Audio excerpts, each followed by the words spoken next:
কাজেই নৈরাজ্যকারী ভাটকারীদের বিরুদ্ধে আমাদের সজাগ এবং সতর্ক থাকতে হবে।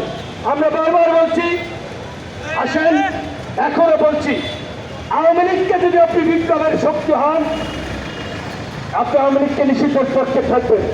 আমরা বলছি সমস্ত রাজনৈতিক দলগুলো যদি চার ব্যানার নিয়ে আগামীকালকে রাজপথে নামে 24 ঘন্টার মধ্যে সরকার আওয়ামী লীগকে নিষিদ্ধ করতে বাধ্য হবে।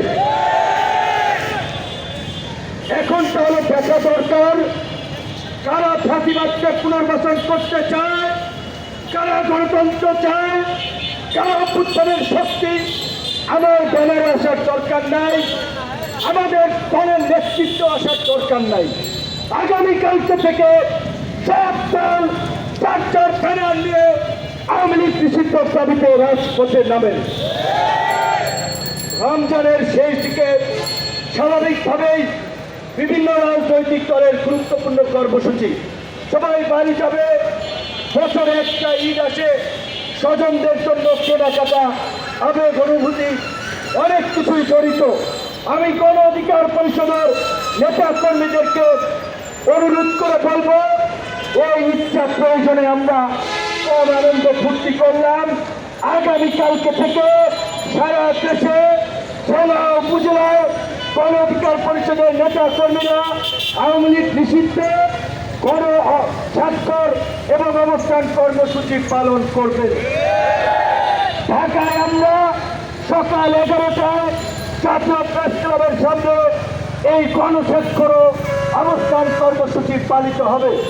একইভাবে জেলা পর্যায়ে উপজেলা পর্যায়ে চার সুবিধাজনক সময়ে সারা দেশে আওয়ামী লীগ নিষিদ্ধ গণহত্যার বিচার, লুটপাটের বিচারের দাবিতে এই গণস্বাক্ষর আপনারা সংগ্রহ করবেন এবং এই জনসমর্থন নিয়ে পরবর্তীতে আমাদের করণীয় এবং কর্মসূচি ঠিক করা হবে। আমরা সকলকে বলতে চাই যে আজকে বাংলাদেশ অত্যন্ত একটা সংকটপূর্ণ অবস্থানে দাঁড়িয়ে আছে। এইখানে সকলের ধৈর্য, বুদ্ধিমত্তা এবং সহনশীলতার প্রয়োজন। আমরা বারবার বলছিলাম এই সংকট জাতীয় সংকট, জাতীয় ঐক্য ছাড়া, জাতীয় সরকার ছাড়া এই সংকট মোকাবেলা সম্ভব নয়। এই বক্তব্য 2 বছর আগে দিয়েছি। ইউটিউবে যান, গুগলে যান। আমরা জেলের মধ্যে ছিলাম, আমরা তো হাউস কইরা জেলে যাই নাই। আন্দোলনের কারণে জেলে নিয়েছিল, নির্যাতন করেছিল, তারপরেও কম্প্রোমাইজ করি নাই।